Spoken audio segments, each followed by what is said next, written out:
सो high everyone, स्वागत है आपका आपके परिवार YAT क्लासेस में। तो कैसे हैं आप सब? उम्मीद करता हूँ आप सब बढ़िया होंगे, अच्छे होंगे और स्वस्थ होंगे। ठीक है, तो ये है अपना मोशन का लेक्चर नंबर 2। इसके पहले अपन पढ़ चुके हैं गति क्या होती है, दूरी क्या होती है, चाल क्या होती है। इसके बारे में लेक्चर नंबर 1 में अपन जान चुके हैं। ठीक, अगर आपने वो लेक्चर नहीं देखा हो तो उसको आप देख सकते हैं। ये अपना लेक्चर नंबर 2 होने वाला है, इसमें उसके आगे के बारे में पढ़ेंगे। तो आइए स्टार्ट करते हैं। इससे पहले मैं आपको एक चीज़ बताना चाहता हूँ। प्रयास भले ही छोटे-छोटे और धीरे-धीरे हों, लेकिन उसमें कंटिन्यूटी बनी रहती है तो सफलता एक न एक दिन हमें ज़रूर मिलती है। इसी के साथ आइए अपन स्टार्ट करते हैं। जानते हैं दूरी तथा विस्थापन में अंतर क्या होता है? मोस्ट इम्पोर्टेंट चीज़ है, हर बार एग्ज़ाम में आता रहता है ये। हर बार आपको एग्ज़ाम में देखने को मिलेगा ये, दूरी तथा विस्थापन में अंतर। ठीक है? तो आइए इसके बारे में जानते हैं, दूरी क्या होती है, विस्थापन क्या होता है। इसके बारे में मैं लेक्चर नंबर 1 में बता चुका हूँ, दूरी क्या है, विस्थापन क्या है। इधर अपन जानेंगे इसमें अंतर क्या होता है, दोनों में डिफरेंस क्या है। ठीक? दूरी क्या होती है? किसी समय में गतिमान वस्तु द्वारा तय किए गए मार्ग की लंबाई को दूरी कहते हैं। किसी समय में गतिमान वस्तु द्वारा तय किए गए मार्ग या रास्ते की लंबाई को दूरी कहते हैं। ठीक, क्या समझ में आया? किसी समय में गतिमान वस्तु द्वारा तय किए गए रास्ते की लंबाई को दूरी कहते हैं। ठीक, ये कोई व्यक्ति है, कौन है? मिस्टर मोहन जी। ठीक, ये इनके हाथ हो गए, ये इनके पैर हो गए। इन्होंने यहाँ से चलना चालू किया। ठीक, प्रारंभ किया। पॉइंट पॉइंट ए से चालू करते हैं चलना, यहाँ से यहाँ गए, फिर यहाँ से ऐसे चले गए। ठीक, यहाँ इनका रहता है दोस्त मोहित। ठीक, मोहित के पास गए, क्या साहिल के पास। साहिल के पास से आए, फिर कहाँ पे, यहाँ बर्गर खाने लगे, बर्गर वाले के पास। फिर यहाँ से आए अपने घर। ठीक, ये इनका घर आ गया, समझ लीजिए इसका घर है। ठीक, तो क्या किया अपन ने, मोहित जी क्या थे, छोटे लाल थे। ठीक, छोटे लाल ने यहाँ से रास्ता चालू किया, यहाँ से फिर ऐसे गया मोहित का, मोहित के पास है साहिल के पास, साहिल के पास आया बर्गर वाले के पास, बर्गर वाले के पास आया घर। तो इसने क्या इतना लंबा रास्ता तय किया, इसे अपन क्या कहेंगे, दूरी कहेंगे। मतलब इसने जो यहाँ से लेके यहाँ तक आने जितना रास्ता तय किया उसे अपन क्या कहेंगे, दूरी कहेंगे। ठीक, किसी वस्तु द्वारा तय किए गए रास्ते की लंबाई को दूरी कहते हैं। ठीक, इस व्यक्ति ने यहाँ से यहाँ आने में यहाँ से यहाँ तक आने जितना रास्ता तय किया उसे हम दूरी कहेंगे। ठीक है, समझ में आया? ये कैसी आती है, यह केवल परिमाण को व्यक्त करती है, ना कि डायरेक्शन। ये खाली परिमाण बताती है। परिमाण क्या हुआ, यहाँ से उसने 1 किलोमीटर चला, यहाँ सपोज कि यहाँ उसने 3 किलोमीटर चला, यहाँ उसने 2 किलोमीटर चला, यहाँ उसने 1 किलोमीटर चला, और यहाँ से बरकर वाले से यहाँ तक उसने 1 किलोमीटर यहाँ भी उसने रास्ता तय किया। तो टोटल दूरी क्या हो गई, 1 3 4, 4 2 6, 6 1 7, 7 1 8, टोटल उसने 8 किलोमीटर का रास्ता तय किया। ठीक, मतलब यहाँ से लेके यहाँ तक आने, अपने घर तक आने उसने 8 किलोमीटर का रास्ता तय किया। तो क्या परिमाण बता रहा है, लेकिन डायरेक्शन नहीं बता रहा कहाँ से कैसे किया, यहाँ वहाँ घूम रहा है। ठीक है, समझ में आया ना? यह कैसी राशि है, यह अदिश राशि है। क्या राशि है, अदिश राशि है। ठीक, दूरी कैसी राशि है, अदिश राशि है। दूरी का मान हमेशा प्लस में होता है, ना कि माइनस में। दूरी हमेशा प्लस में होगी। ठीक, क्योंकि इसने यहाँ से ऐसा रास्ता तय किया। ठीक है, प्लस में रास्ता तय करा, मतलब चल रहा है। ठीक, तो ये क्या है कि इसकी दूरी होगी और हमेशा प्लस में होगी। ठीक, अगला पॉइंट क्या लिखा अपना, यह वस्तु द्वारा तय किए गए रास्ते की लंबाई पर निर्भर करता है। मोस्ट इंपॉर्टेंट पॉइंट, इस पर गौर करिएगा। क्या कह रहा है ये, यह वस्तु द्वारा तय किए गए रास्ते की लंबाई पर निर्भर करता है। ठीक, वस्तु या व्यक्ति, ठीक, इस व्यक्ति ने जितना रास्ता तय किया है उसकी लंबाई पर ही निर्भर करेगा। ठीक है, समझ में आया ना? तो ये थे क्या अपना दूरी। ठीक, आगे जानते हैं विस्थापन क्या होता है। किसी निश्चित दिशा में गतिमान वस्तु की अंतिम तथा प्रारंभिक स्थितियों के बीच की न्यूनतम दूरी को विस्थापन कहते हैं। ठीक, विस्थापन कहता है मैं प्रारंभिक बिंदु और अंतिम बिंदु के बीच की दूरी को मानूंगा, मुझे इससे कोई लेन देन नहीं है कहाँ से क्या जा रहा है। ठीक है, ठीक है, तो ना ना तुम्हें जहाँ से जानो जाते रहो, अपन कोई लेन देन, अपन भी शॉर्टेज रास्ता अपनाएंगे। क्या कहता है विस्थापन, विस्थापन अपन विस्थापन कहता है अपन खाली शॉर्टेज रास्ता देखेंगे। तुम कहीं से कहीं भी जाओ, हमें क्या लेना है उससे। तुम यहाँ से यहाँ गए, हम क्यों जाएं, अपन वही शॉर्टकट देखेंगे, यहाँ से यहाँ तक कितना शॉर्टकट है। ठीक, प्रारंभिक बिंदु और अंतिम बिंदु के बीच की न्यूनतम दूरी को विस्थापन कहते हैं। विस्थापन क्या करना है, हम शॉर्टकट रास्ता अपनाएंगे, बिल्कुल शॉर्ट रास्ता अपनाएंगे, शॉर्टकट बिल्कुल, जिससे हम जल्दी सफलता मिल जाए, जल्दी अपन घर पहुंच जाए। तुम्हें घूमना घूमते रहो। ठीक, विस्थापन क्या कहता है, प्रारंभिक बिंदु और अंतिम बिंदु के बीच की दूरी को अपन विस्थापन कहते हैं। ठीक, समझ में आया ना? मतलब यहाँ से लेके यहाँ तक जो शॉर्टकट रास्ता होगा ये वाला, इसे क्या कहेंगे, विस्थापन कहेंगे। ठीक है, इसमें क्या होता है, परिमाण भी होता है और डायरेक्शन भी होती है। डायरेक्शन बताता है। ठीक, ये खाली परिमाण को व्यक्त करता है, तो और ये परिमाण के साथ साथ डायरेक्शन को भी व्यक्त करती है। ठीक है, राशि कैसी है, सदिश राशि है। विस्थापन कैसी राशि? सदिश। और दूरी कैसी थी? अदिश राशि। ठीक। विस्थापन धनात्मक, विस्थापन प्लस में भी होगा, माइनस में भी होगा, अथवा शून्य में भी, शून्य जीरो भी हो सकता है विस्थापन। इसको समझते हैं कैसे। विस्थापन कहता है मैं प्लस में भी होऊंगा, माइनस में भी होऊंगा और शून्य भी हो जाऊंगा। देखिए कैसे यहां पर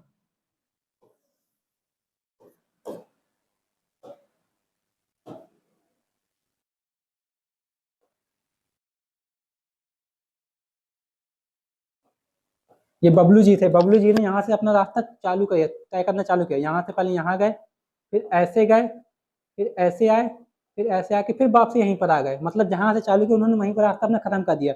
और विस्थापन कहता हूँ प्रारंभिक बिंदु और अंतिम बिंदु के बीच की दूरी को मानता हूँ। प्रारंभिक बिंदु यही था, अंतिम बिंदु वही हो गया, तो इनके बीच की दूरी क्या हो गई? जीरो हो गई। ठीक। विस्थापन क्या हो गया? जीरो हो गया। समझ में आया? ठीक। ऋणात्मक कैसे होगा? कोई व्यक्ति है, उसने 5 किलोमीटर यहाँ चला और 7 किलोमीटर वापसी आ गया यहाँ से। ठीक। 5 यहाँ गया, 7 यहाँ आ गया, माइनस में आया ना, 2 किलोमीटर माइनस हो गया। ठीक। विस्थापन माइनस भी हो सकता है। ठीक। यह वस्तु द्वारा तय किए गए रास्ते की लंबाई पर निर्भर नहीं करता। ये कहता तुम चाहे कहीं से जाओ, अपन कोई मतलब ही नहीं है। यह वस्तु द्वारा रास्ते की तय किए गए रास्ते की लंबाई पर निर्भर ही नहीं करता। कहता हमें उससे कोई लेने देने नहीं, अपन वही शॉर्टकट रास्ता अपनाते हैं। ठीक है। समझ में आया ना आपको? दूरी क्या होती है, विस्थापन क्या होता है, मोस्ट इंपॉर्टेंट है, एग्जाम में आ सकता है ये। ठीक। इसको आप नोट डाउन कर लीजिए कॉपी में अपने। इसका की पॉइंट देखिए। ठीक। मात्रा क्या होता है? दूरी और विस्थापन दोनों का मात्रा क्या होता है? मीटर होता है। कभी इसमें कभी कंफ्यूज ना होइएगा, दूरी और विस्थापन दोनों का मात्रा हमेशा क्या होगा? मीटर होता है। दूरी भी अपन मीटर में नापते हैं और विस्थापन भी अपन मीटर में नापते हैं। ठीक है। ये चीज खत्म हो। अब आगे जानते हैं, इसके आगे जानेंगे क्या चाल क्या होती है और वेग क्या होता है। चाल और वेग के बारे में जानते हैं। ठीक। इनकी डेफिनेशन इसके पहले वाले लेक्चर में अपन बता चुके हैं। अब अपन इसका अंतर जानेंगे, चाल और वेग में क्या अंतर है। चाल क्या होती है? स्पीड। स्पीड क्या होती है? स्पीड से आपको समझ हो गया कि उसकी गति क्या है, कि कितनी तेजी से चल रहा है वो। ठीक। ये मेरी क्या हो गई? स्पीड हो गई। समझ में आया ना? अपन क्या धीरे धीरे चल रहे हैं। तो चाल क्या आती है? किसी वस्तु द्वारा एकांक समय अंतराल में चली गई दूरी को वस्तु की चाल कहते हैं। किसी वस्तु द्वारा एकांक समय अंतराल में चली गई वस्तु की दूरी को वस्तु की चाल कहते हैं। आपको क्या समझ में आया इसमें? किसी वस्तु द्वारा एकांक समय अंतराल में चली गई वस्तु की दूरी को वस्तु की चाल कहते हैं। हम्म।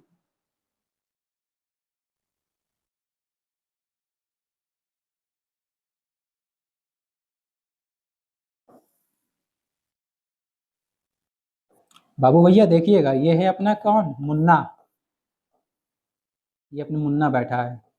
मुन्ना है, मुन्ना कौन है? मुन्ना। ठीक। इसने 1 घंटे में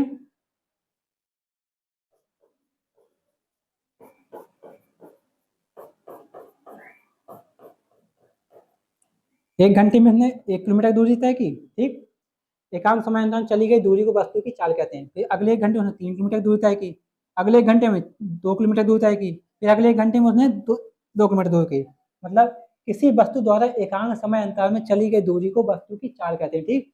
मतलब वो 1 2 3 4 4 घंटे में कितनी दूरी तय करता है? 3 2 5 तो 7 1 8, मतलब 4 घंटे में वो 8 किलोमीटर की दूरी तय करता है। ठीक है।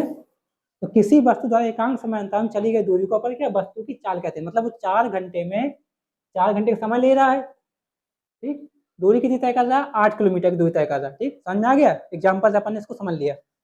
आगे जानते हैं दूसरा सेकंड पॉइंट क्या है। यह कैसी राशि है? अदिश राशि है। ठीक। चाल कैसी राशि है? अदिश राशि। स्पीड कैसी है? अदिश राशि है। इसमें केवल परिमाण होता है, दिशा नहीं। ठीक। ये क्या परिमाण बता दी कि अपन 40 किलोमीटर पर आवर की स्पीड से चल रहे हैं। ठीक है। मतलब 1 घंटे में हम 40 किलोमीटर की दूरी तय करते हैं। डायरेक्शन नहीं बताता कहाँ वो तय कर रहे हैं, ये खाली बताता है, परिमाण को व्यक्त करता है। 1 घंटे में 40 किलोमीटर की अपनी दूरी है भैया, 40 किलोमीटर जाएंगे 1 घंटे में। समझ में आया ना? इसमें क्या डायरेक्शन नहीं होती, दिशा नहीं होती। आगे देखते हैं। चाल धनात्मक अथवा शून्य भी हो सकती है। चाल प्लस में भी होगी और शून्य जीरो भी हो जाएगी। जीरो कैसे होगी? कोई गाड़ी है, 4 चक्का, ठीक, 4 पहिया वाली लग रही है ना गाड़ी ऐसे जो गाड़ी है, अभी ये स्टार्ट नहीं हुई, तो इसकी क्या स्पीड क्या है? जीरो है। ठीक। इसकी स्पीड क्या है? शून्य हो गई। इसने यहाँ चलना चालू कर दिया, तो 40 ये 45 किलोमीटर पर आवर की स्पीड से चल रही है, ठीक। तो इसकी क्या स्पीड कितनी हुई, 45 किलो की, मतलब ये प्लस में हो गया और ये जीरो हो गया। समझ में आया ना आपको? तो ठीक है, चाल का मान धनात्मक भी हो सकता है और शून्य जीरो भी हो सकता है। हम्म, आगे जानते हैं बेग के।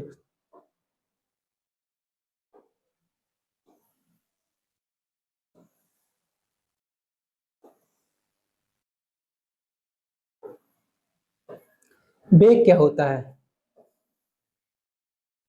किसी बस डेफिनेशन समझते हैं। किसी वस्तु द्वारा एकांक समय अंतराल में तय किया गया विस्थापन वस्तु का वेग कहलाता है। किसी वस्तु द्वारा एकांक समय अंतराल में तय किया गया विस्थापन वस्तु का वेग कहलाता है। कैसे मानेंगे, चाल देखिए, इसको एग्जाम्पल समझते हैं।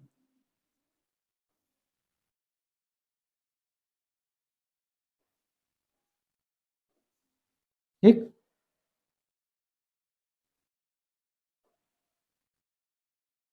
हम्म।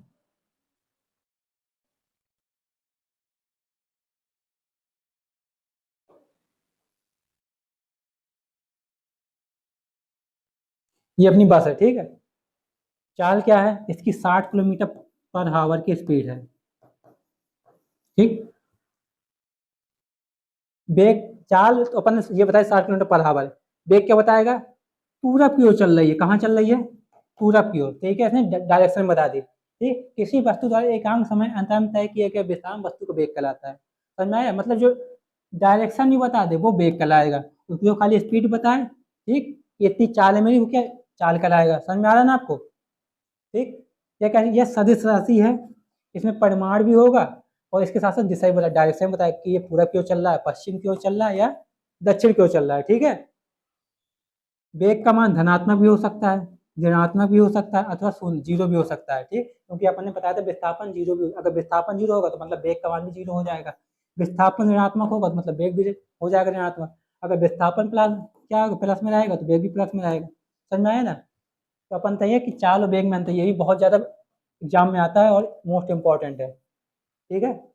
अब आगे जानेंगे, एक समान गति क्या होती है और असमान गति क्या होती है। एक समान चाल क्या है और असमान चाल क्या है? आपको नाम ही समझ में आ रहा है, एक समान चाल मतलब एक सीध एक मतलब उसकी चाल फिक्स रहेगी। एक समान चाल से नाम समझ में आ रहा है, एक समान चाल उसकी चाल फिक्स है। असमान चाल चाल फिक्स नहीं, उसकी कहीं भग सकता है किसी भी समय, ठीक है। तो पहले जानते हैं एक समान चाल क्या होती है।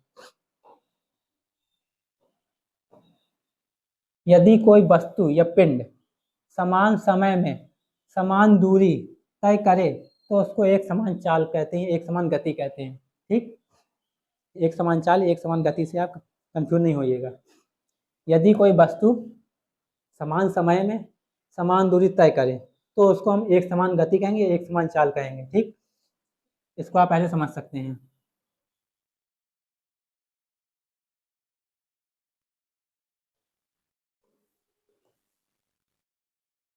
हम्म, 1 किलोमीटर, सॉरी,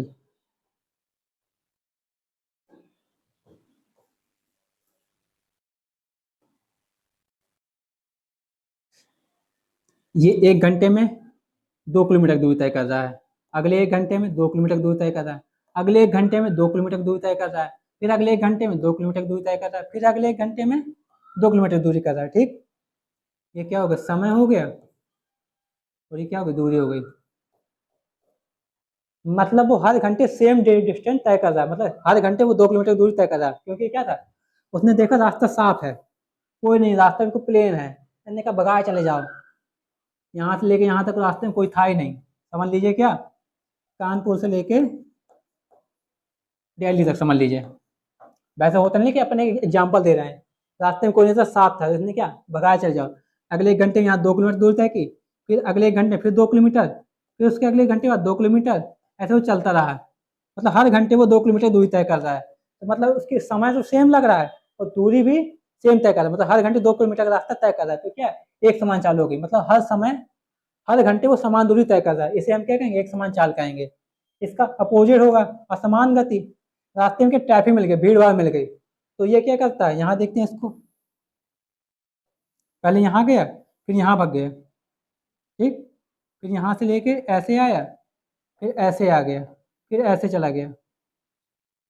मतलब पहले 1 घंटे उसने 1 किलोमीटर का रास्ता तय किया, अगले 1 घंटे में उसने 3 किलोमीटर का रास्ता तय किया, क्योंकि रास्ता क्या साफ देखा, यहाँ भीड़ भाड़ थी, आराम आराम चल रहा था, यहाँ रास्ता साफ था तो और उसने स्पीड भगा दी। फिर अगले 1 घंटे बाद उसने देखा अरे यहाँ पे थोड़ी और भीड़ आ गई है, तो अपन क्या कहते हैं, इसने 2 किलोमीटर का रास्ता तय कर लिया, चलाते गया, ठीक है, ज़्यादा भीड़ नहीं थी। यहाँ देखा थोड़ी और भीड़ आ गई, तो अगले 1 घंटे में उसने 1 किलोमीटर की दूरी तय की। यहाँ देखा कोई नहीं था, प्लेन था, गाँव कोई गाँव पा गया, भगा दो यहाँ से। इसने अगले 1 घंटे में 5 किलोमीटर का रास्ता तय की, किससे की, कार से। ठीक है, मतलब हर घंटे ये अलग दूरी तय कर रहा है, तो ये क्या कहेंगे इसे, असमान गति। यदि कोई वस्तु असमान समय में, मतलब समान असमान समय में असमान दूरी तय करे तो उसको हम असमान गति कहते हैं। यहाँ पे इसको ऐसे समझ सकते हैं, एक और एग्जाम्पल, यहाँ ये क्या कर रहा है, 2 घंटे में 3 किलोमीटर की दूरी तय कर रहा है, ठीक, 1 घंटे में, फिर यहाँ उसको कितने लगता है, यहाँ उसको 2 घंटे लगते हैं। अब यहाँ समझो, 2 घंटे में 3 किलोमीटर भी जा रहा है और 2 घंटे में 1 किलोमीटर दूरी तय कर रहा है, मतलब समय तो सेम जा रहा है लेकिन दूरी के यहाँ वहाँ हो रही है, इसे क्या कहेंगे, हम असमान गति कहेंगे। ठीक है, समझ में आया ना, मतलब टाइम भी सेम नहीं रहेगा और दूरी भी सेम नहीं रहेगी।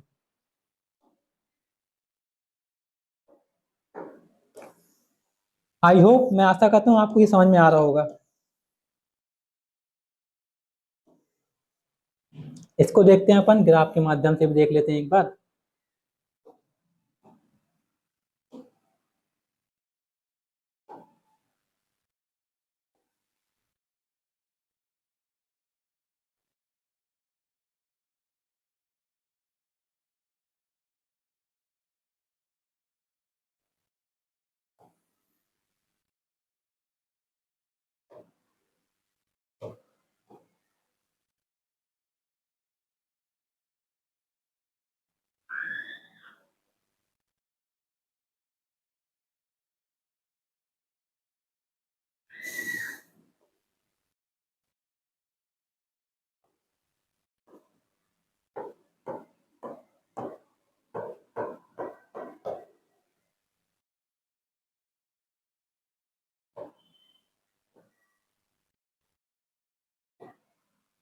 हम्म, 1 2 3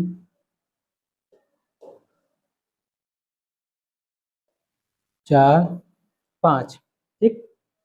पहले 1 घंटे में कितना जा रहा है वो, 2 किलोमीटर। यहाँ देख, 2 4 6 8 10, ठीक, दोनों ग्राफ देखते हैं। पहले अपन देखते हैं एक समान गति वाला ग्राफ, ठीक।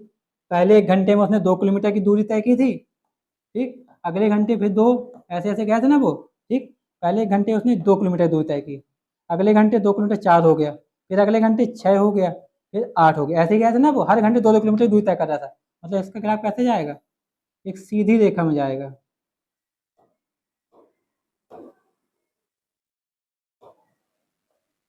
ठीक, ये क्या बताता, समय बता रहा था यहाँ पर, और ये क्या बता, दूरी बता रहा है। ठीक, ऐसे तो जाएगा इसका ग्राफ, मतलब हर घंटे 2 2 किलोमीटर दूरी तय कर रहा था। इसको आप ऐसे भी बना सकते हैं, ग्राफ तो पढ़ा है ना आपने कक्षा 8th में, ऐसे गया वो, ठीक। मतलब इसका ग्राफ कैसे गया, बिल्कुल सीधा जा रहा है, एक समान गति की तरह, मतलब ग्राफ बिल्कुल लाइन देखो कैसी है। और आपने एक चीज और पढ़ी होगी, मैंने एक फॉर्मूला बताया था, चाल बराबर क्या होता है, दूरी बटे समय। ये दूरी है, ये समय, तो ये चीज क्या बताएगी, इसकी स्लोप, ये इसको चाल को रिप्रेजेंट कर रही है, क्या कर रही है, चाल को रिप्रेजेंट कर रही है। ये स्लोप हमेशा क्या बता रहा है, इसका चाल को बता रहा है, ठीक। ये दूरी है और ये समय, दूरी बटे समय क्या हो गया, चाल हो गया, तो ये स्लोप चाहिए, चाल बता रहा है। अब अगले इसमें आते हैं, असमान गति वाले में देखते हैं क्या कर रहा है। पहले 1 घंटे में उसने 2 किलोमीटर का रास्ता तय किया था, अगले 1 घंटे में उसने क्या किया, 2 से वो 5 हो गया, 5 हो गया, ठीक। अगले उसने यहाँ पे 7 हो गया, ठीक। अगले घंटे वो क्या कर रहा था, वो अगले घंटे चला गया था वो, यहाँ पहुंच गया, 10 पहुंच गया, ठीक। तो इसका ग्राफ कैसा गया, ऐसे गया, फिर ऐसे गया, फिर ऐसे गया, फिर ऐसे गया, तो टेढ़ा मेढ़ा जा रहा है, ठीक। इसकी क्या चाल कोई फिक्स नहीं है, ये क्या बता रहा है, दूरी बता रहा है, और ये क्या बता, टाइम बता, समय बता रहा है। लेकिन ये भी क्या, ये इसकी चाल होगी, क्या होगी इसकी चाल, स्लोप क्या बताएगी, हमेशा चाल बताएगी। मतलब जो ये ढाल है इसकी, ये क्या चाल बता रही है, लेकिन इसकी क्या चाल फिक्स नहीं है। देखो, ऐसे गया, फिर ऐसे गया, फिर ऐसे आ गया, मतलब यहाँ वहाँ भग रहा है ये। समझ में आ रहा है ना इसके ग्राफ? यही थे क्या, एक समान चाल और असमान चाल में अंतर। अब आगे देखते हैं औसत चाल क्या होती है, एवरेज स्पीड क्या होती है। ठीक, एवरेज स्पीड के बारे में जानते हैं। चली गई कुल दूरी को उसके तय करने में लगे उस समय से भाग देने पर प्राप्त भागफल वस्तु की औसत चाल कहलाता है। क्या समझ में आया? इसको अपन याद करेंगे फॉर्मूले से। औसत चाल बराबर टोटल डिस्टेंस बटे टोटल टाइम, मतलब कुल दूरी को उसके कुल समय से भाग देने पर हमेशा क्या मिलेगा, हमें औसत चाल या एवरेज स्पीड मिल जाएगी। ठीक है, यही इसकी डेफिनेशन बनी है। कुल दूरी को उसके कुल समय से भाग देने पर अपन को औसत चाल प्राप्त हो जाती है। ठीक, इसके क्या आते हैं, न्यूमेरिकल आते हैं, इसको फॉर्मूले को याद कर लेना। ठीक है, इंपॉर्टेंट फॉर्मूला, इसके सवाल आएंगे आपके एग्जाम में। जैसे ये एक सवाल दिया है आपके कि एक वस्तु 16 मीटर की दूरी 4 सेकंड में तय करती है। ठीक, और पुनः अगली 16 मीटर की दूरी वो 2 सेकंड में तय करती है, तो वस्तु की औसत चाल क्या होगी या औसत गति क्या होगी। ठीक, इसको अपन सॉल्व करते हैं। देखो कोई वस्तु क्या है, कोई जैसे कार ही मान लेते हैं अपन, ये कार है। पहले क्या कहती है, 16 मीटर की दूरी 4 सेकंड में तय, मतलब यहाँ से यहाँ तक गई। ठीक, ये क्या था, उसका घर था, ये घर का घर नहीं समझते हैं, कोई दुकान तक गई, 16 मीटर की दूरी थी, 4 सेकंड में तय की उसने। ठीक, आगे क्या लिखा सवाल में, और पुनः 16 मीटर की दूरी 2 सेकंड में तय करती है। फिर यहाँ से लेके यहाँ तक आ गई, 16 मीटर यहाँ भी चला उसने, लेकिन इसने यहाँ लिए टाइम 2 सेकंड का टाइम लिया। ठीक, तो वो पूछा वस्तु की औसत चाल क्या होगी, औसत गति क्या हो गई। ठीक, निकालने का सिंपल फॉर्मूला अपने पास है, ये है एवरेज स्पीड औसत चाल। इसको मैं अभी यहाँ हिंदी में लिख रहा हूँ। औसत चाल बराबर क्या लिखा है, टोटल डिस्टेंस, कुल दूरी बटे कुल समय।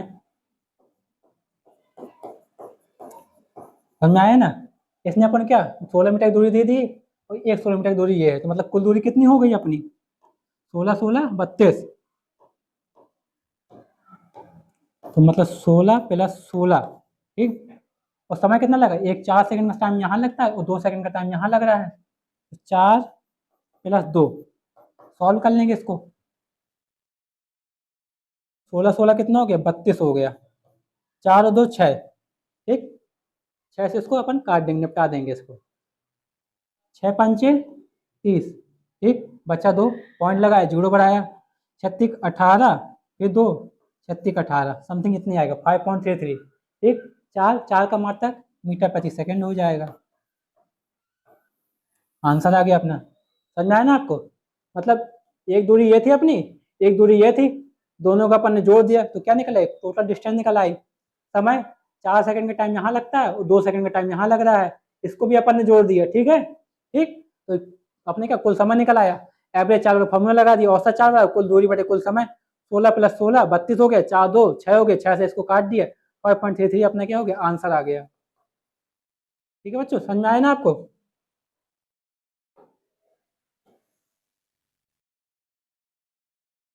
देखिए, ठीक, आगे चलते हैं, आगे जानेंगे औसत वेग क्या होता है, औसत वेग के बारे में जानेंगे।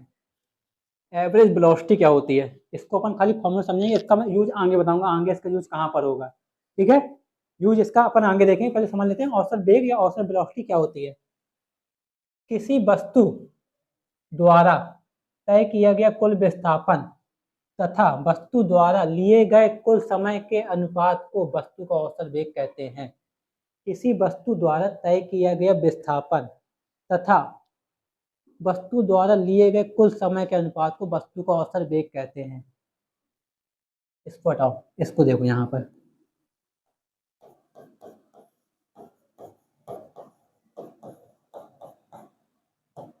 औसत वेग बराबर, ये लेते हैं कलर, कुल विस्थापन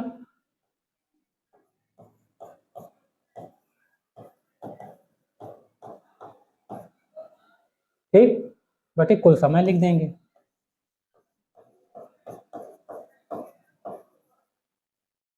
ठीक, इसी को इंग्लिश में लिख देंगे, वी एवरेज बराबर एस अपॉन, एस से अपन विस्थापन को रिप्रेजेंट करते थे और टी से समय को, इसका ठीक फॉर्मूला बन गया। क्या है औसत वेग, कुल विस्थापन बटे कुल समय, या विस्थापन बटे समय को, विस्थापन को समय से भाग देने पर क्या मिल जाएगा, औसत वेग मिल जाएगा। ठीक है, इंग्लिश में क्या लिखेंगे, बी एवरेज बराबर एस अपॉन टी। एक फॉर्मूला इसका ये होता है, औसत वेग बराबर प्रारंभिक वेग प्लस अंतिम वेग बटे 2। ठीक, प्रारंभिक वेग क्या होता है अपना, यू होता है, और अंतिम वेग क्या होता है, वी होता है, बटे 2 बी एवरेज। एक फॉर्मूला इसका ये होता है। ठीक, ये दोनों फॉर्मूले आप नोट डाउन कर लीजिए, इसका यूज मैं आगे बताता हूँ इसका यूज कहाँ पर होगा। ठीक, इसके सवाल भी होते हैं। ठीक, इसका आप समझ लीजिए। डेफिनेशन क्या थी इसकी, किसी वस्तु द्वारा तय किया गया कुल विस्थापन तथा वस्तु द्वारा लिए गए कुल समय के अनुपात को वस्तु का औसत वेग कहते हैं। ये इसके दो फॉर्मूले हैं। ठीक, अब आगे चलते हैं, जानते हैं क्या, त्वरण। हर बार एग्जाम में आता है बच्चों, मोस्ट इंपॉर्टेंट है, ध्यान से समझिएगा त्वरण क्या होता है। ठीक, इसकी डेफिनेशन समझते हैं, एग्जाम में पक्का है ये आएगा ही आएगा। ठीक है, त्वरण आता ही आता है, हर बार एग्जाम का नियम है कि ये आएगा ही आएगा, और आपको एक अच्छा 11 में भी सेम पढ़ना पड़ेगा। ठीक है, तो इसको ध्यान समझते हैं, त्वरण का यूज क्या है, अपनी लाइफ में क्या यूज होता है त्वरण का। इसको इंग्लिश में कहते हैं एसिलरेशन। क्या कहते हैं इसको इंग्लिश में, एसिलरेशन कहते हैं। इसकी डेफिनेशन क्या है, लिखना अपन को ऐसा ही, ऐसे लिख के आइएगा अपन। ठीक है, डेफिनेशन क्या है इसकी, डायरेक्ट डेफिनेशन, वेग में, यहाँ गलत लिख गया, वेग में परिवर्तन की दर को त्वरण कहते हैं। मतलब वेग में जो प्रति सेकंड इंक्रीजमेंट आता है उसे अपन क्या कहेंगे, त्वरण कहते हैं। समझ में, जो वेग में वेलोसिटी में प्रति सेकंड इंक्रीजमेंट आता है उसे हम त्वरण कहते हैं। इसका काम ही वेग को बढ़ाना, क्या कहता है, ये वेग को हमेशा बढ़ाते ही रहता है। ठीक, इंग्लिश में क्या कहेंगे, rate of change of velocity. ठीक, इज कॉल्ड एक्सीलरेशन। ठीक है, वेग में परिवर्तन की दर को त्वरण कहते हैं, या इंक्रीजमेंट ऑफ वेलोसिटी, मतलब वेग में जो इंक्रीजमेंट आए प्रति सेकंड उसे क्या त्वरण कहेंगे। ये हमें ये आता ही इसीलिए है कि वेग को बढ़ा सके, मतलब त्वरण आएगा तो इसका ये काम है वेग को बढ़ाएगा। सिंपल सा फंडा है, अगर आपको कहीं त्वरण दिखेगा तो ये काम है वेग को बढ़ाएगा। ठीक है, वेग को बढ़ाएगा या घटाएगा, क्योंकि आया ही इसीलिए है। ठीक, इट इज डिनोटेड बाय ए, इसको ए से व्यक्त करते हैं, रिप्रेजेंट करते हैं। इसका मात्रा क्या, मतलब ए से लिखेंगे, त्वरण को हमेशा ए से रिप्रेजेंट करेंगे। ठीक है बच्चों, क्या समझ में आया आपको, त्वरण को हमेशा ए से रिप्रेजेंट करेंगे। ठीक, मात्रक इसका क्या है, मीटर प्रति सेकंड स्क्वायर, इसका मात्रक है मीटर प्रति सेकंड स्क्वायर। क्वांटिटी, राशि कैसी है, वेक्टर, सदिश राशि है। कैसी राशि है, सदिश राशि है। ये सब आपको लिख के आना, वेक्टर, क्वांटिटी, इनके नंबर मिलते हैं एग्जाम में। ठीक है, मात्रक मीटर प्रति सेकंड स्क्वायर, राशि कैसी, वेक्टर राशि है। की पॉइंट, इसके दो पॉइंट, मोस्ट इंपॉर्टेंट पॉइंट क्या है, त्वरण का मान ऋणात्मक भी हो सकता है, मतलब त्वरण माइनस में भी हो सकता है। समझे आपको, त्वरण का मान ऋणात्मक भी हो सकता है, और त्वरण के ऋणात्मक मान को अपन क्या मंदन कहते हैं, क्या कहते हैं, मंदन कहते हैं। मंदन मतलब माइनस में हो जाता है, उससे हम अपन मंदन कहेंगे। ठीक है बच्चों, तो अपन ने क्या सीखा इसमें, इसका फॉर्मूला देखते हैं, त्वरण, त्वरण बराबर वेग में परिवर्तन बटे लिया गया समय। त्वरण, इसको इंग्लिश में क्या लिखेंगे, त्वरण का मतलब ए हो गया, वेग में परिवर्तन डेल्टा बी, लिया गया समय टी हो गया, सॉरी।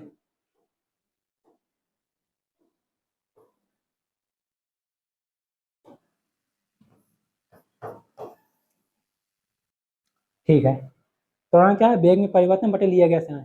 यूज देखते हैं कहाँ पे, आपने गाड़ी देखा, गाड़ी में क्या देता है, हुर एक्सीलेटर दिया रहता है। एक्सीलेटर किससे मिलकर बना है, एक्सीलरेशन से बना है। वो क्या बढ़ाता है, अपनी गाड़ी की स्पीड बढ़ाता है। कैसे बढ़ाता है, सपोज करिए, यहाँ देखते हैं,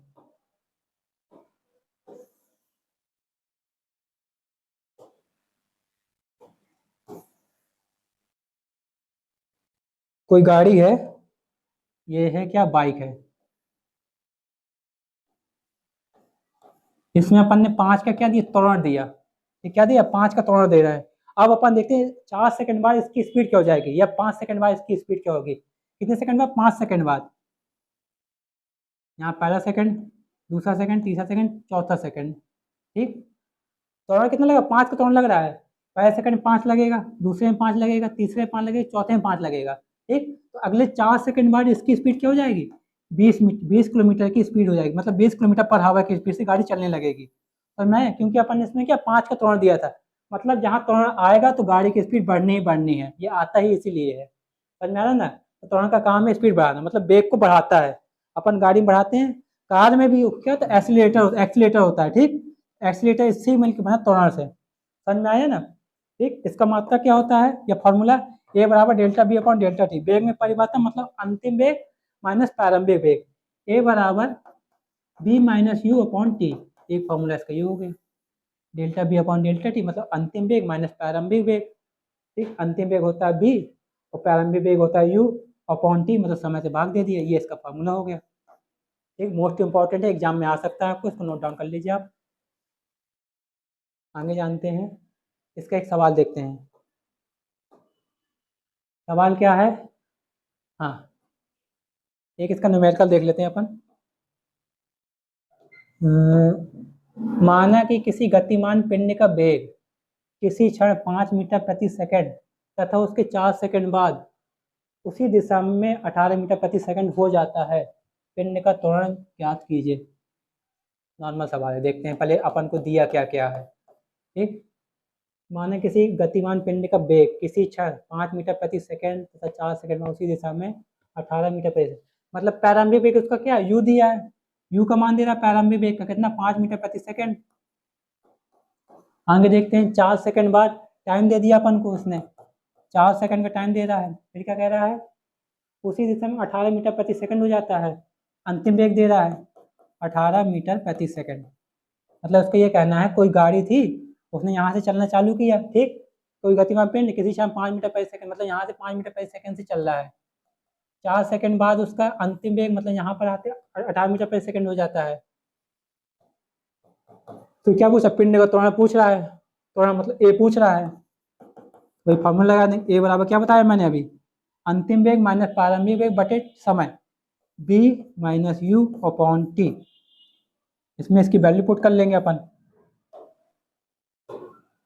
वैल्यू क्या, u की वैल्यू कितनी दी है, सॉरी b की वैल्यू कितनी दी है 18 दी है अंतिम वेग की, u की वैल्यू 5 दी है, समय कितना दिया 4 का समय दिया है, तो उन्होंने पूछा तो a बराबर 18 में 5 कितना बचा 13 बटे 4, 4 से इसको काट देंगे, 4 दूनी 8 4 3 12, पॉइंट लगाए बचा 1 पॉइंट 0 बढ़ा 4 दूनी 8 4 5 20, ठीक 3.25, इसका क्या आंसर है 3.25 इसका आंसर है। और एक चीज मैंने और बताई थी, इसका मात्रक क्या होता है मीटर प्रति सेकंड होता है, तो अपन क्या लिख देंगे यहाँ पर मीटर प्रति सेकंड स्क्वायर, यही तो था मात्रक इसका मीटर प्रति सेकंड स्क्वायर। ठीक, अपने ए की वैल्यू त्वरण कितना है 3.25 मीटर प्रति सेकंड स्क्वायर का त्वरण लग रहा है, मतलब जब ये गाड़ी चल रही होगी ना इसमें 3.25 मीटर सेकंड के त्वरण से चल रही है, तभी 4 सेकंड बाद इसकी स्पीड इतनी हो गई 18 मीटर प्रति सेकंड हो गई। ठीक है बच्चों, अगला सवाल देखते हैं इसका। ये एक सवाल ये है आपके पास कि 20 मीटर प्रति सेकंड की चाल से गतिमान मोटर कार में ब्रेक लगाने पर कार 5 मीटर प्रति सेकंड से रुक जाती है, रुक जाती है,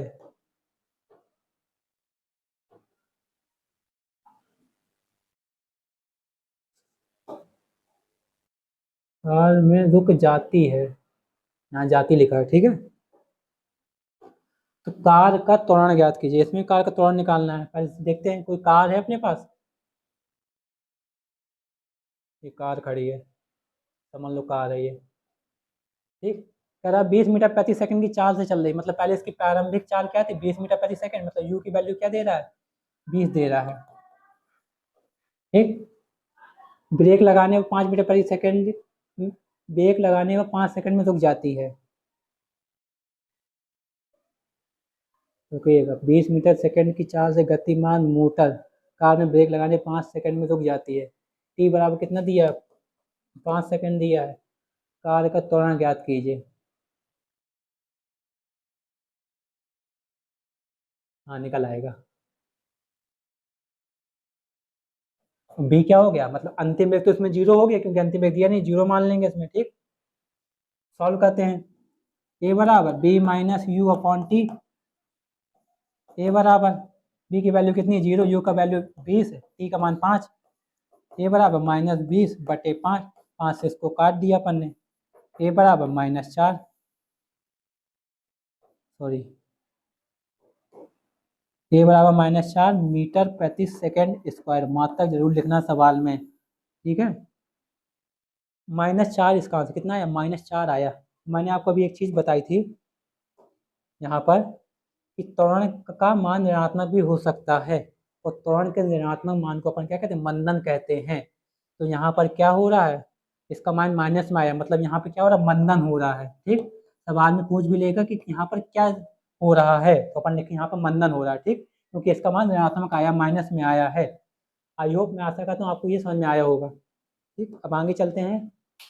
गति के तीन समीकरण, equation of motion, most important, या कहेंगे very very important, very very very important. इस चैप्टर का सबसे इंपॉर्टेंट पार्ट है गति के समीकरण। ठीक, मतलब चैप्टर है तो ये समीकरण आएंगे ही आएंगे, चैप्टर से कुछ आए चाहना है मतलब ये जरूर आएगा। तीनों में से एक समीकरण आ सकता है प्रूफ करने के लिए। ठीक है, जानते हैं पहला समीकरण ये क्या बताता है, इसका मेन उद्देश्य क्या है, प्रारंभिक वेग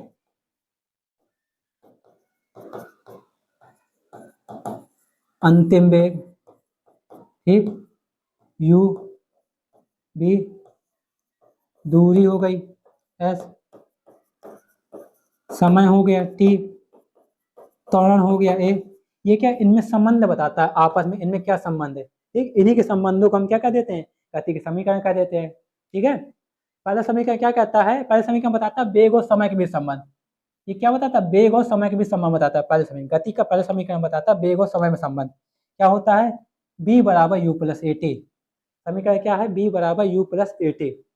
गति का सेकंड समीकरण क्या बताता है, विस्थापन और समय के बीच संबंध, मतलब विस्थापन के बीच और समय के बीच संबंध बताएगा। इसका समीकरण क्या है, फॉर्मूला क्या है, s बराबर u t plus half a t square. ठीक है, अगला समीकरण क्या है, गति का तीसरा समीकरण, ये वेग और विस्थापन में संबंध बताता है। ठीक, वी स्क्वायर बराबर you square plus two A S. समझ में आया ना, इसको याद कर लीजिएगा। अब बहुत लोग कहेंगे ये याद कैसे करेंगे, याद ही नहीं होता। ठीक है, इतने सारे फार्मूले, इसका अपन तरीका देखते हैं। अपन इसको ऐसे याद करेंगे, बी से क्या हो गया, विमल हो गया, विमल और उमेश कहाँ गए, आटा लेने गए। पहला समीकरण खत्म।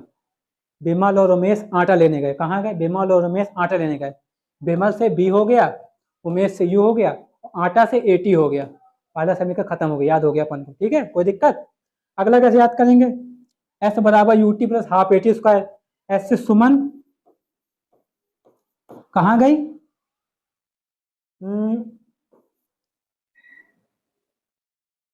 सुमन गई कहाँ पे, उत्कर्ष के पास। सुमन गई उत्कर्ष के पास, उसने उसको आधा आटा दे दिया। क्या दिया, आधा आटा दे दिया।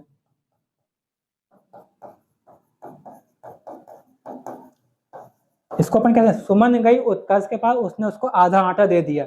यहाँ था विमल उमेश आटा लेने गए, फिर सुमन आई, कही चलो उत्कर्ष हम तुमको अपना आधा आटा देते हैं। ठीक है, सुमन से क्या हो गया, ऐसा हो गया, उत्कर्ष से उत्कर्ष, उत मतलब यू से यूटी हो गया उत्कर्ष से। ठीक, आधा आटा मतलब हाफ आटा दिया, आटा की 80 स्क्वायर का देना, बस। समझ में आया ना आपको।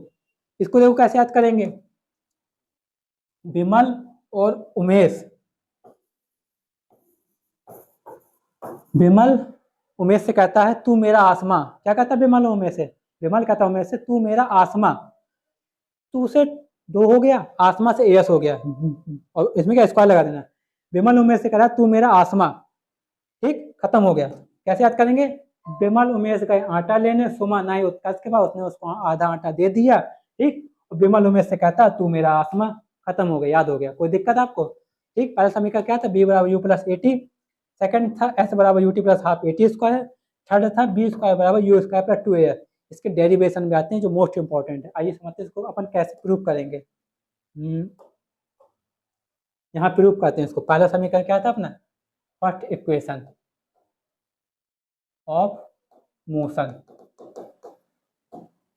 गति का पहला समीकरण था अपने पास, b बराबर u प्लस ए टी। यही था ना, विमल ने उमेश कहा, विमल उमेश का आटा लेने। ठीक, यही था, विमल उमेश का आटा लेने, b बराबर u प्लस ए टी। इसको प्रूव कैसे करेंगे, ठीक, इंपॉर्टेंट है, एग्जाम में आ सकता है, इसको ध्यान से समझिएगा। अपन ने भी थोड़ी देर पहले पढ़ा, त्वरण का फॉर्मूला पढ़ा है। त्वरण बराबर क्या पढ़ा था,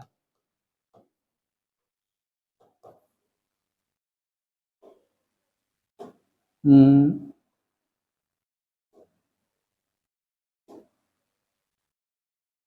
ये रेजर त्वरण बराबर अपन ने क्या पढ़ा था? वेग में परिवर्तन की दर को त्वरण कहते हैं। अंतिम वेग माइनस प्रारंभिक वेग बटे समय, एक डेफिनेशन बताई थी। अंतिम वेग माइनस प्रारंभिक वेग, अरे गलत हो गया,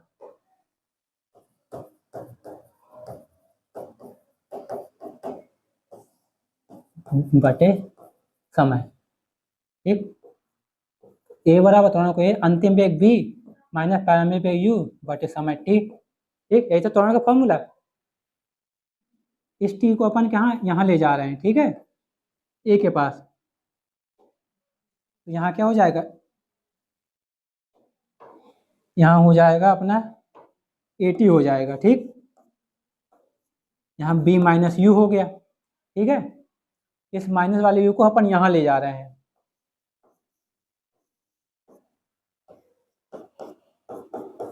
ठीक, इसको या फिर इस तरह लिख सकते हैं, बी बराबर यू प्लस ए टी। पहला समीकरण प्रूफ हो चुका है।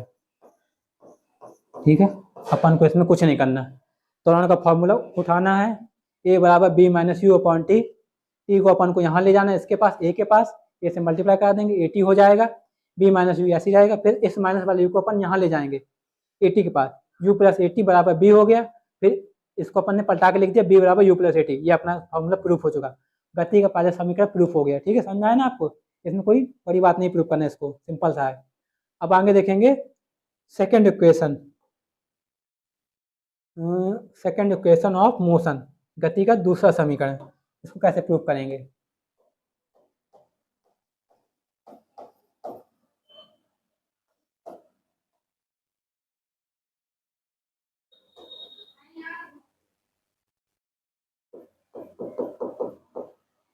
गति का दूसरा समीकरण क्या था? एस बराबर u t plus half a t square. अभी कुछ देर पहले मैंने आपको एक चीज़ पढ़ाई थी, औसत वेग। मैंने बताया था, आपको इसको मैं बाद में बताऊंगा इसका यूज कहाँ पर है। याद आया आपको? कुछ देर पहले मैंने बताया था। आप जानते हैं औसत वेग का यूज कहाँ पर है, क्या यूज था? उसका यूज यहाँ पर आएगा। देखिए, गति के समीकरण को सेकंड वाले इक्वेशन प्रूव करने के लिए मैंने उसमें दो फॉर्मूले बताए थे। एक बार आपको दिखा देता हूँ।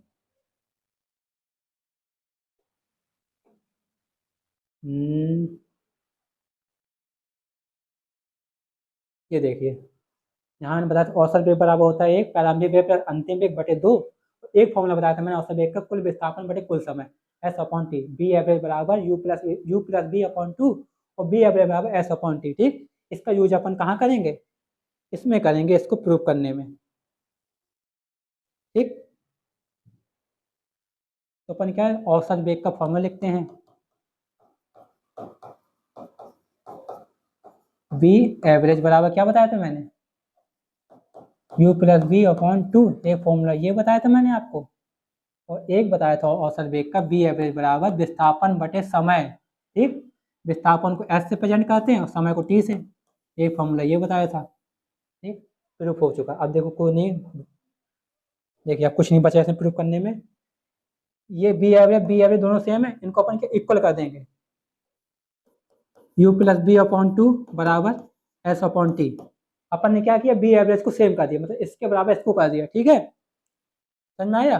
और अभी जस्ट अपन ने एक चीज पढ़ी है, गति का पहला समीकरण, बी बराबर यू प्लस ए टी। ठीक, इक्वेशन नंबर वन जो अपन ने गति का पहला समीकरण पढ़ा था, उससे अपन, उसमें अपन बी की वैल्यू कहाँ रख देंगे? इसमें रख देंगे। ठीक है, इस वाले इक्वेशन में तो रखते हैं, यू प्लस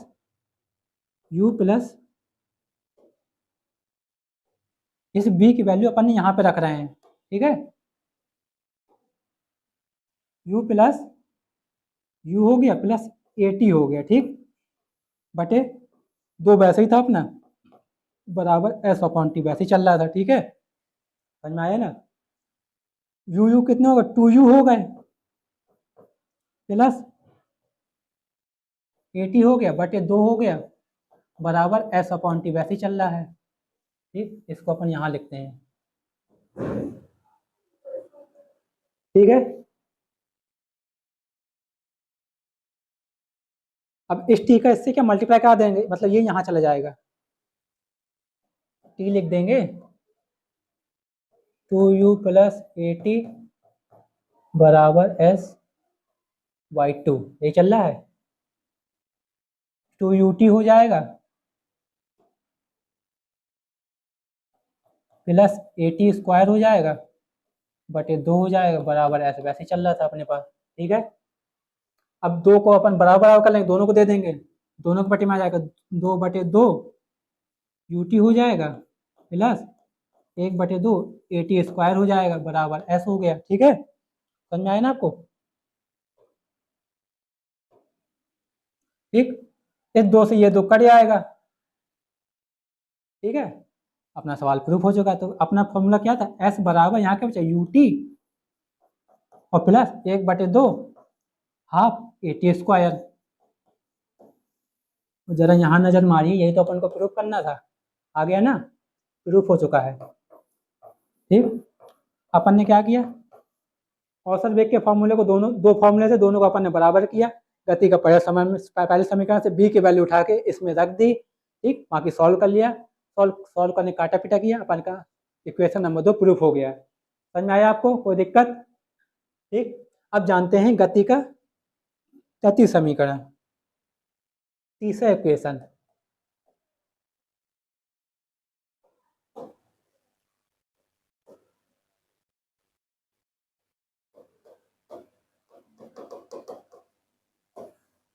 क्या था इसका तीसरा इक्वेशन अपने पास,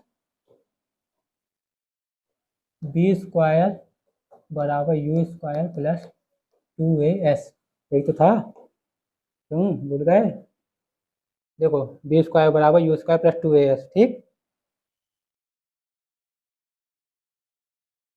दिख रहा है ना? अब इसको कैसे, इसको सेम इसी से प्रूव कर लेंगे अपन, जैसे अपन ने यहाँ प्रोसेस सेम रहेगा, बी एवरेज बराबर, बी एवरेज बराबर क्या लिखा था अपन ने, देखो इसमें u प्लस बी अपॉन 2 और s upon t, u plus B upon 2, एक फॉर्मूला ये था अपने पास बी एवरेज का, और एक था एस अपॉन टी। ठीक, दोनों को फिर से बराबर कर दे रहे हैं। ठीक, इसको इसको बी एवरेज को बराबर कर दिया, फिर गति के पहले समीकरण से अपन क्या करेंगे, अब देखो यहाँ देखो, फर्स्ट इक्वेशन ऑफ मोशन क्या थी अपनी, b बराबर u प्लस ए टी थी। ठीक है, इसमें से क्या अपन t की वैल्यू निकाल लेंगे, t की वैल्यू देखो कैसे निकलेगी, ये प्लस का u यहाँ आएगा माइनस में हो जाएगा, b माइनस यू हो गया।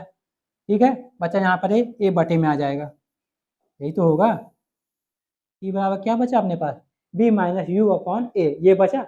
अब इस वैल्यू, इस t की वैल्यू को अपन यहाँ पुट कर देंगे, कहाँ पुट कर देंगे, इसमें इक्वेशन नंबर, इसको अपन मान ले रहे हैं इक्वेशन नंबर फर्स्ट मान ले रहे हैं। ठीक, इक्वेशन नंबर फर्स्ट मान के, ठीक है, इस टी की वैल्यू इसमें अपन पुट कर देंगे, या फिर अपन ऐसे करते हैं इनको, u plus B upon 2, t को अपन यहाँ ले आ रहे हैं इसके बगल से, यहाँ टी मल्टीप्लाई में आ जाएगा बराबर एस बचा। ठीक, अब यहाँ सॉल्व करते हैं।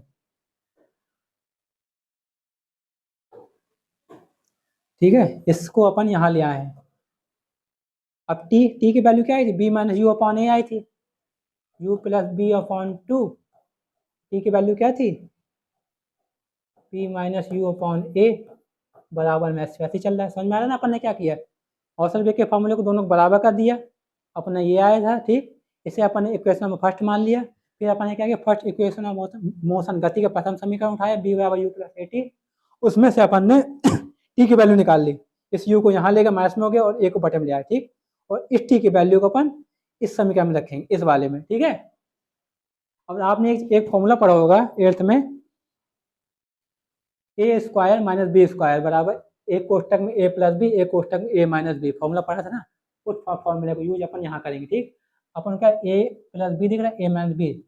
ठीक है, तो अपन क्या हो जाएगा, a square minus b square, मतलब b square minus u square ठीक, बटे में क्या 2s हो गया, बराबर में वैसे चल रहा है, फॉर्मूला पढ़ा ना 8th में, एक ए स्क्वायर माइनस बी स्क्वायर, एक कोष्टक ए प्लस बी, एक कोष्टक ए माइनस बी, ठीक है, तो यहाँ 2a होगा, ठीक, समझ में आया, b square minus a square, sorry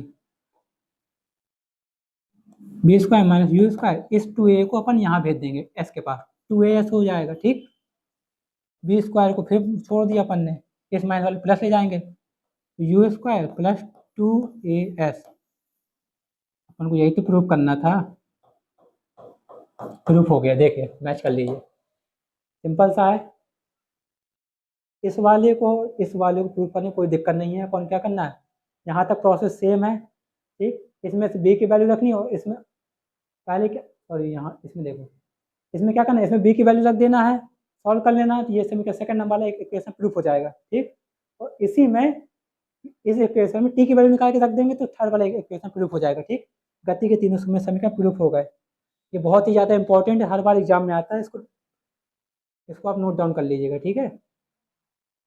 अब इसके न्यूमेरिकल देखते हैं, न्यूमेरिकल क्या कह रहा है, एक कार विरामावस्था से चलना शुरू करती है और 2 मीटर प्रति सेकंड का एक समान त्वरण प्राप्त करती है, ठीक, हो गया भैया, 5 सेकंड बाद कार का अंतिम वेग क्या होगा, चलो देखते हैं इसमें क्या क्या दिया है, पहले सवाल को सॉल्व करने से पहले देखेंगे अपन क्या क्या दे रहा है सवाल में, ठीक, उसको पहले फाइंड आउट करना है,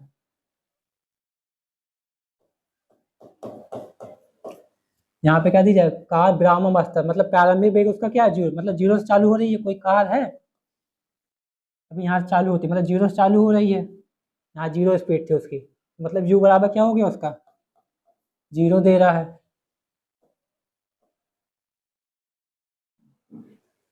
फिर आगे 2 मीटर प्रति सेकंड का एक समान त्वरण, त्वरण मतलब ए का मान दे दिया उसने, त्वरण कह दिया, तो ए बराबर कितना दे रहा है, 2 मीटर प्रति सेकंड दे रहा है, ठीक, 5 सेकंड बाद कार का अंतिम वेग, 5 सेकंड टाइम दे दिया उसने, क्या दे रहा है, टाइम दे रहा है, 5 सेकंड का टाइम दे रहा है, अंतिम वेग बी का मान पूछ रहा है, बी का मान पूछ रहा है, तो फॉर्मूला पहला बार फॉर्मूला लग जाएगा गति का कि बी बराबर यू प्लस ए टी आ जाएगा, तो फर्स्ट इक्वेशन ऑफ मोशन से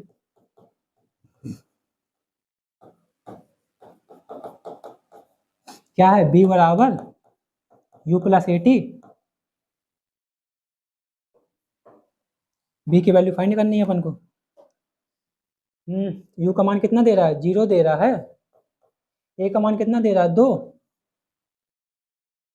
और टी का मान क्या दे रहा है, 5, मल्टीप्लाई 5 हो जाएगा, बी का मान फाइंड करना है, बी बराबर 5 दूनी 10, ठीक है, 5 दूनी 10, और एक चीज़ मैंने आपको स्टार्टिंग में बताई थी, आपको याद हो अगर,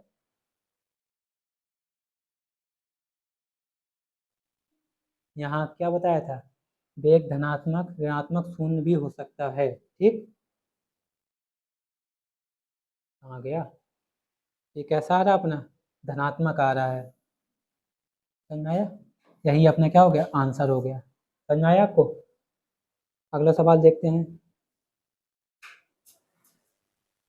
एक ट्रेन 5 मीटर प्रति सेकंड के प्रारंभिक वेग से चलना प्रारंभ करती है, ठीक है, यदि उसका त्वरण 0.5 मीटर प्रति सेकंड है, तो 10 सेकंड में ट्रेन द्वारा तय की गई कुल दूरी फाइंड करनी है, एस का मान फाइंड करना है, देखते हैं अपन को क्या क्या दिया गया है, 5 मीटर प्रति सेकंड के प्रारंभिक वेग मतलब यू बराबर कितना दे रहा है, 5 मीटर प्रति सेकंड दे रहा है, ठीक है, उसका त्वरण ए बराबर दे रहा है 0.5 मीटर प्रति सेकंड दे रहा है, ठीक है, तो 10 सेकंड में 10 सेकंड टी का मान दे रहा है अपने पास कितना, 10 सेकंड दे रहा है, दूरी फाइंड करनी, एस का मान पूछ रहा है, इसके लिए अभी अपन ने सेकंड इक्वेशन ऑफ मोशन पढ़ा है, लिख दे रहा हूँ यहाँ पे, second equation of motion s बराबर u t plus half a t square, ठीक, इसमें इसकी वैल्यू पुट कर देंगे, एस की वैल्यू फाइंड करनी है, यू का मान कितना दे रहा है 5, टी का मान कितना दे रहा है 10 प्लस 1/2, ए का मान 0.5 मीटर पर सेकंड, टी का मान कितना 10 का स्क्वायर कर देंगे, ठीक है, अब इसको सॉल्व कर लेंगे अपन। सॉल्व करते हैं भैया, देखो 5 × 10 का 50 हो जाएगा यहाँ पर, ठीक। 1/2 वैसे ही रहेगा, गुणे 0.5, 10 का स्क्वायर करेंगे 100 हो जाएगा। और तोड़ते हैं इसको, 50 प्लस 1/2 गुणे, इसका मल्टीप्लाई करेंगे, पदम 50 हो गया, ठीक। 5 का करा पदम 100 × 5 = 500 हो गया, ठीक है। और एक के बाद दशमलव लगा दिया अपन ने, ठीक। तो इस 2 से इसको काट दिया तो 25 आ गया। ऐसे बराबर 50 और 25 कितना, 75, ठीक। दूरी का क्या होता है, महत्तर मीटर, 75 मीटर की दूरी तय कर रहा है, ठीक है। ये अपने क्या हो गया, आंसर आ गया इसका।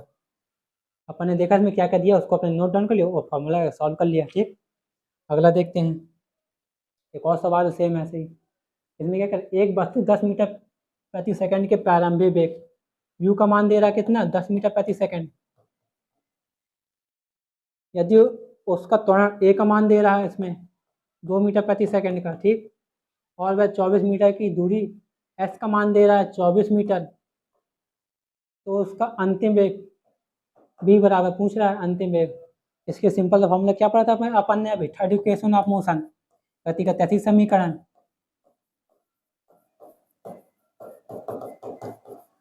क्या था, बी स्क्वायर बराबर यू स्क्वायर प्लस 2as, ठीक।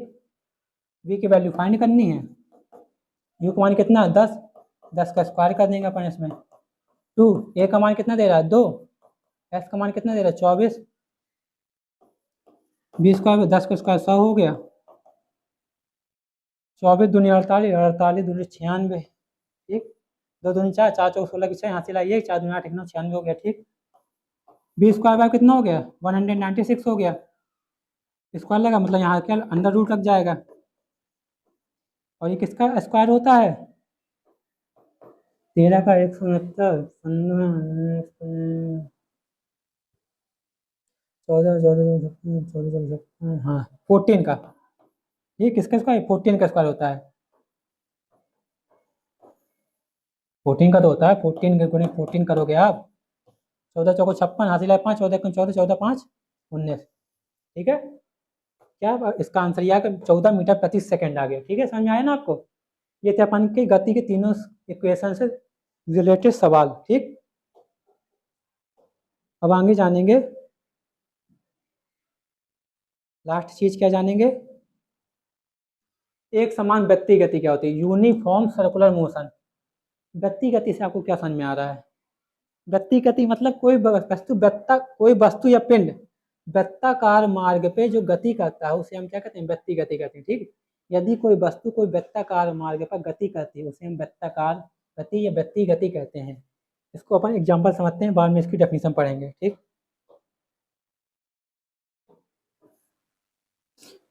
एग्जाम्पल आपने घड़ी देखी होगी, घड़ी की जो सुइयां होती हैं कैसे घूमती हैं, ऐसे, सॉरी ऐसे घूमती हैं, ठीक। ठीक है, वृत्तीय गति की तो कर रही हैं, ये गोल गोल तो घूमती हैं। पंखा देख लो अपना, पंखा भी तो गोल गोल घूम रहा है, वो क्या कर रहा है, वृत्तीय गति कर रहा है। या फिर आपने एक चीज देखोगी प्रदर्शनी में, एक होता है मौत का कुआं, देखा है ना आपने, कुछ ऐसा होता है,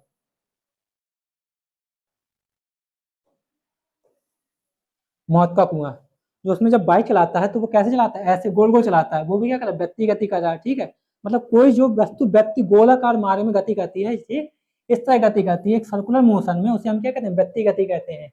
सेम इसकी डेफिनेशन क्या बन गई, वह गति जब कोई वस्तु किसी वृत्ताकार मार्ग या सर्कुलर पाथ पर एक समान चाल से गति करता है या एक समान स्पीड से गति करता है उसे हम वृत्तीय गति कहते हैं, ठीक। एग्जाम्पल देखिए इसका, घड़ी की सेकंड, मिनट या घंटे की सुई, मैंने आपको एग्जाम्पल दी, घड़ी जो होती है सेकंड वाली सुई सेम गोलाकार गति करेगी, ठीक। मिनट वाली भी सेम चलती है। छत के पंखे की ब्लेड, पंखे की जो ब्लेड होती हैं ऐसे कुछ होती हैं, वो भी क्या गोल गोल घूमती हैं, उनकी क्या वृत्तीय गति हो गई। मौत के कुएं, मोटरसाइकिल की चालक, तो मौत का कुआं तो उसमें क्या बाइक चलाता है ऐसे, वो क्या वृत्तीय गति कर रहा है, ठीक। समझ में आया ना आपको, ठीक है। यहाँ से अपना लेक्चर समाप्त होता है, आगे एक चीज और समझेंगे, एक चीज मैं आपको और बताता हूँ, life is a velocity will always change, ठीक। अपनी जिंदगी क्या एक वेलोसिटी वेग की तरह है जो प्रति समय क्या चेंज हो जाती है, बदलती रहती है। अपन क्या करना, just make sure you are in the right direction, लेकिन अपन का एक निश्चित रास्ता तय करना है, ठीक है, एक निश्चित दिशा तय करनी है। अपन बेग की तरह बदलता नहीं जाना कि अपन बेग बदला तो हम भी बदलते जाए, अपन को एक सेम डायरेक्शन चलना, ठीक, एक प्रॉपर रास्ता या एक पाथ तय करना है जिससे अपन अपने मार्क या अपने सक्सेस को अचीव कर सकें, ठीक है। इसी के साथ मैं इस लेक्चर को समाप्त करता हूँ। अगर आपको ये लेक्चर समझ में आए हो, अच्छा लगा तो इस वीडियो को लाइक करिए, शेयर करिए और अपने दोस्तों तक इसको भेजिए और हमारे चैनल को सब्सक्राइब करिए। धन्यवाद।